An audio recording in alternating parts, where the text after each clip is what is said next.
YouTube. I am here to record the video for Love and Hip Hop New York Season 6, Episode 11. It was titled The Wait is Over. That pertains to Mendeecees' case, I'm assuming. So, hold on, give me a second. Okay, I'm sorry, y'all. This was just Patty's pie, and it was sitting in my lap, and I just love it, okay? I'm not about to be singing Patty or turn into Patty LaBelle, but y'all, for real, this pie is good. If you don't feel like making any sweet potato pie on your own and you just need something that's just sweet but not too sweet and real light and fluffy, it's great. Anyways, I will wait till the end of the video to finish that.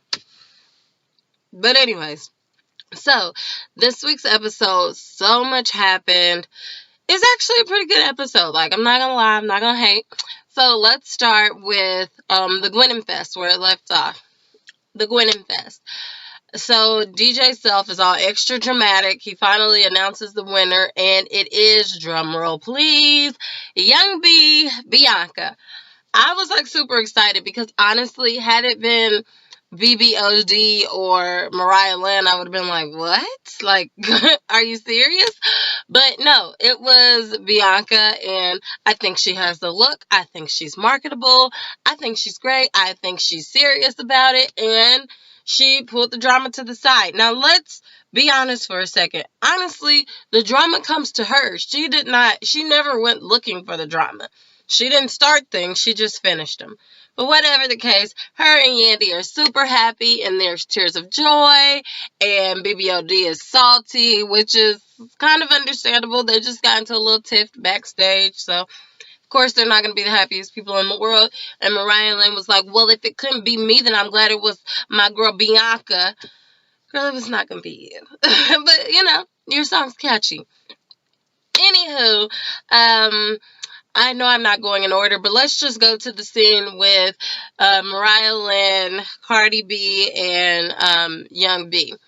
So, when VH1 first started putting them in scenes together, I'm watching it like, oh my gosh, this is so freaking staged. But I'm actually starting to like really kind of enjoy their little friendship that they formed with each other. Like, they know that like all of them like over dramatize all of their stories, but they just go with it because that is what friends is supposed to do. Like, if I'm tripping, my friend, just let me trip for a second. Just let me be all into my story, but you know that it really wasn't that big of a deal. So basically, that's what they're doing, especially when Cardi B is talking. Of course, she is like live, free entertainment. And so she's like, what happened at the Gwenin Fest? And they're talking about the restraining order and all that, yada, yada, yada. Then Cardi starts talking about her man in jail. He wants her to like basically like stop her career and pop out all these babies and be a housewife, and she ain't about that life. And she's mad at Self because he didn't tell her about the Gwenin Fest, and he's not taking her seriously in her music and all this stuff. Then Mariah Lynn says, I'm like really worried because my mom's is about to have a baby here in a couple of weeks, and what I'm gonna do? I'm gonna have to put my career on hold and be taking care of a baby. And then so Bianca basically tells them, things happen in life. Things with your boyfriend Cardi and things with your mama and the baby Mariah Lynn. But you have to make decisions for yourself. I do think that was great advice. However, it's much easier said than done. If this is Mariah Lynn's baby brother or sister that's on the way, it's going to be hard for her to be like, I'm not taking care of this baby, especially if her mom is in jail. And so, but at the same time, is that fair to her? This wasn't her doing, so that's kind of like it's a catch-22. She's between a rock and a hard place. So, and then as far as Cardi B, that's easy to get out of, but whatever the case. Okay, so let me see if I can think of, I don't know the order, so Yandy and Mendeecees. So the episode is titled The Wait is Over.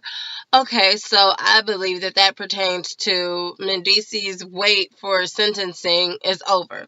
They finally come to a clear-cut decision that it's going to be 8 years. Of course, we've known this, but we've had to let it play out on the show. Yandy, like, I feel so sorry for them, but at the same time, like, he's he's not really too sad about it at this point, because he was like, I've been knowing all this time that I was going to have to pay for the mistakes that I made when I was younger. So, in his mind, he's probably thinking, well, wow, it could have been 20 years. It is 8 years, and I will take that. And Remy and Pat did it, so it is possible. And I believe that him and Yandy have like a very like strong connection and love and commitment to one another. So I think it'll be hard, but they will more than likely be okay. But anyway, so he's talking about, well, I really want my kids to still like see each other and interact with one another, so I need all the baby moms to get on the same page. Yandy, she doesn't have a problem with it. But the other baby mamas have to get on the same page. And he also wants his kids to see him while he's in jail. So, although this is towards the end of the episode, I'll get to that. So, anyways, he brings them all together. Side note, his baby mama, Samantha, I absolutely love her mother. Like, she has, like, the cornrows in her hair. She always has on some type of, like, jacket or suit jacket. And, like, she does not play. Like, she gets mad real quick. She goes from 0 to 100 real quick. So, I absolutely love seeing her on screen. And then Mendeecees's mama is like so shady, and she don't see nothing wrong with it. She just says whatever comes to mind.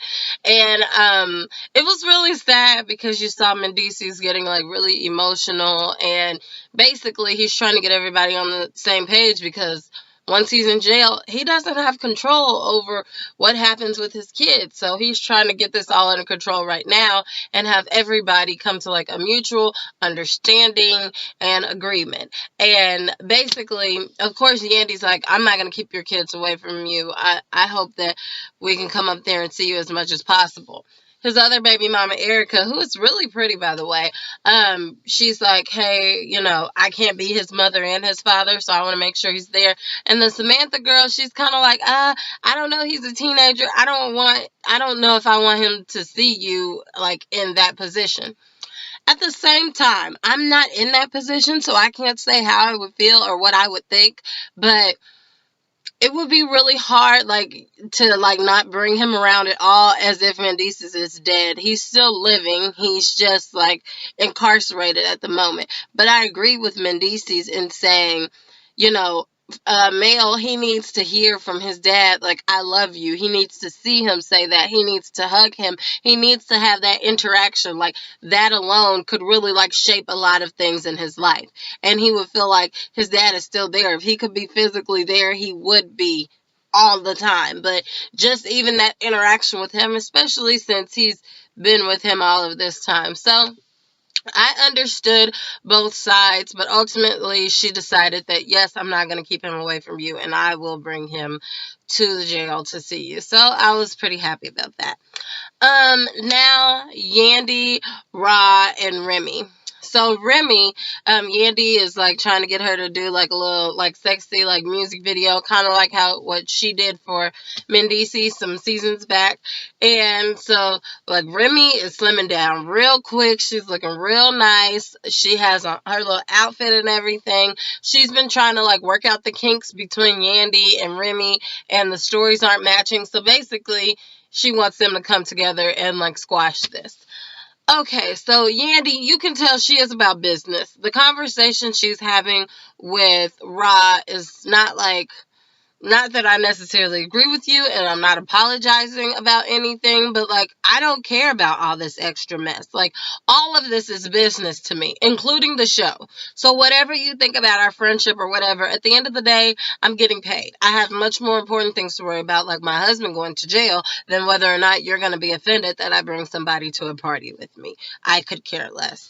And like, it seems like Ra is like real salty. Like, she just doesn't like the fact that Yandy and Remy are friends. Like, Yandy doesn't have to be around for years and years and years in order to be Remy's friend. Like, and Ra ends up saying, like, I accept that you guys are friends. I hope you have a long-lasting friendship. And I'm like, girl, lies. Lies, lies, lies. Like, why are you mad? They're friends. It is what it is. You think they're friends because you and her got into, like, a little, like, situation where y'all weren't talking. Well, whatever the case. if they were friends because of that, or if they were going to end up being friends anyway, it is what it is. They're friends. Move on with it. As long as it doesn't start affecting you guys' friendship, then that's something to talk about. As of now, just let it go, because you seem real bitter. And it seems as if Ron was trying to blame what happened at the Gwenin Fest with a fight on Yandy the entire time. Like, the girl wasn't paying you any attention. Like, Ron was like, yeah, she brought that girl in the club and she was just like dancing and singing and stuff, and like, just, so I got mad. Like, you're mad because she's living her life. Like, I'm sure she noticed you there too. But this is business. So she was not worried about, let me get back at her, or let me like flex my muscles or whatever. So I really wish that like Ra would have just like not blamed it on anybody else, just like fessed up to it. It'd be different if the girl kept like mugging her or approached her or came up to her as if there was going to be a problem. At that point, you have to defend yourself. But you approached the girl, you saw her, you started getting mad on the inside. I mean, steam just started coming out of your ears, and then all of a sudden it's like bam. Like, and you didn't have to do that. Like, you cannot have violence around your friend Remy. So why would you do that? So I understand what Pap is saying. Like, we can't have these things around us. Like, at the end of the day, it's not worth it. I don't care if you guys are friends or not. If that's going to happen, then you're going to have to separate yourself from her, because you're on parole, basically. So I was really excited that they got past that. Other part of the episode. Tara, like revealing her pregnancy to Yandy. Oh, and Peter had went to the doctor with her. They're having a boy. He was happy. I felt so sorry for Tara in this moment, because she tried so hard to like hold it together and to be like, I'm fine and I have this under control. I do not want Peter. I love Peter, but it's not going to work, and I'm going to take care of me and my sons and his side chick wife, side wife. I cared nothing for her and I wish them the best. Like, that's lies. Like, I think that's what Yandy was trying to get to. Like, basically, like, stop lying to yourself. Stop trying to put on this face for everybody else. I know you're on TV and you're concerned about your reputation, but these lies that you're telling yourself, they're going to keep catching up with you. That's why you're pregnant right now, and that's why you're still having this baby. And it was a harsh reality to tell her, like, basically, like, that's why you didn't get rid of it, because you still want this fairy tale that was snatched from you, basically. You were with this man for 12 years. And I think, finally Tara's like, this is all I know. Like, he was my happily ever after. And she keeps trying to make that work, but it's not going to work. Not with Peter. Like, he has, like, shown you in so many ways, but she cannot see anything because she's blinded by love. Even when she tries to walk away, the moment he, like, comes around her, they're getting along, they're rebuilding a friendship, it's probably like old times all over again, and then she settles back into the same situation that she was in before. And she's saying now, like, well, I don't want half of Peter. I don't want a part-time relationship.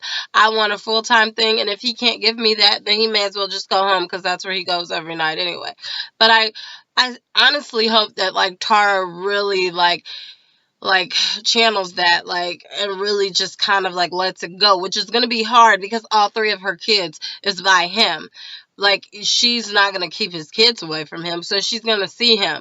So, I do think that she should continue to go to counseling as she was going before, and until she, like, gets through this, gets past this on her own time. Perhaps she could just focus on the baby now. I did hear that they've already delivered their baby and it was a safe delivery, so I'm happy about that. But I'm also happy that Tara has friends like Yandy in her life that are not going to sugarcoat it for her. She's going to tell her the truth, whether it hurts or not, because this is not only affecting Tara anymore, it is affecting her children and her unborn children at the time. So, this cycle can't go on forever. Speaking of the cycle going on forever, Peter wants to go and get a vasectomy. He hasn't told anybody but Tara, and Amina's going to be pissed. So we'll see that in next week's episode. Other part of the episode that comes to mind would be Cardi B going off on DJ Self, and he's like, well, BBOD is professional. That's why I played their music on the radio. They bought me their music, blah, blah, blah. And, like, I'm kind of here with Cardi, because it's like, I'm loyal to you. We make money together. I would do anything for you. You cannot listen to one song of mine without me putting on a stupid thumb drive. Like, how many times have you guys been around each other? You cannot just listen to her record and play the record one time. Like, you played Delicious, but you cannot play any of Cardi's stuff. And I honestly think Cardi's stuff really doesn't sound bad. So I understand where she was coming from. She's like pissed off. She walks out, but I think she's getting mad because she's like, you know what? I know I joke. I know that I'm like an entertainer naturally, but at the same time, like, I have a talent and I'm good at it. I might not be the best out here, but I'm better than some of what you're already putting on the radio. And the fact that you won't give me a chance, you won't give me light, you won't help me, and I help you whenever I can, whether it's bringing out crowds of people and making money with you or whatever. You can't do this for me. I'm done with you because you're going to stop taking me as a joke. So I really hope that Cardi B is serious about that. And, she kind of just like distance herself. Not that it's going to make a big difference in DJ Self because he already has a fan base. But at least, so she doesn't have to feel some type of way towards him. But anywho, that's all I got. Please like, comment, subscribe. Check me out.